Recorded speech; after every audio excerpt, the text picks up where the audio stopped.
14 तर झाल्या आणि 31 ने बेरीज केली तर 15 तर नक्की झाल्या. 50च्या 50 एक एक माणूस वाटा लावायचा हिशोब. 731 वर्ष झालं ह्यांची पुण्यतिथी आहे.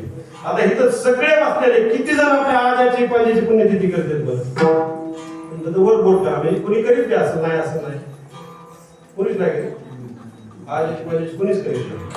म्हणजे एकही पुण्यतिथी वस्तीवरचा माणूस आजाची पंजाची करीत नाही. बरोबर पुढे महाराज? पण सावता महाराजांनी तुम्हाला दिलं काय मला हे सांगा. बोलत बोलत कीर्तन करायचं. कीर्तन काय म्हणून मी आवडत नाही. मी एक आपण तुमच्या भेटीला आलोय काय त्यात काय विषय. सावता महाराज दिलं. सावता महाराज वस्ती वाचते कधी कधीच नाही आले. त्यांनी कोणाला गुंडावर जमीन दिली, त्यांनी कोणाला विहीर पाडून दिली, त्यांना कोणी वाकडं बँड दिले नाटल्या दिले का? त्यांनी कोणाला नळी दिली, त्यांनी उष्ण दूध दिले कोणाला दिलंय का? काय दिलंय? तुमच्या शाळेला काय वर्ग दिली? मंदिराला वर्ग दिली का त्यांनी? त्या मंदिराला वर्ग नाही दिलेली, ते आलेले नाही. त्यांनी गुंठावर जमीन दिलेली नाही, त्यांनी काही दिलेलं नाही. आपल्या आलेने आपलं किती दिलं? 10 एकर 20 एकर जमीन दिली, विहीर पाडली, आंब्याची झाडं लावले, चिंचाची झाडं लावले, केले का नाही? आज आपण आंब्याची झाडं कोणाची खातो?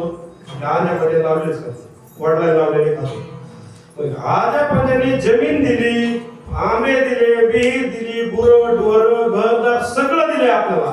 त्यांची पुण्यतिथी का करीत नाही आपण? काय बोललं म्हणजे आम्ही तर करीतच नाही. म्हणजे आमच्या घरी नाही ते तुम्हाला लई सासू काही असं काय नाही.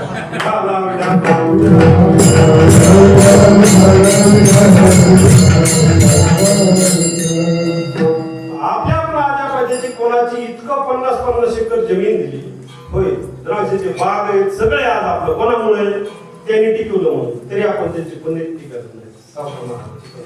काय कारण होय? होय काय असेल? होय दत्ता महाराज काय कारण असेल? एवढा सोहळा आपण कसं काय करतो? 51 वर्ष झालं गुलाबजाम तुमची मजा आहे चांगली. होय बोल कर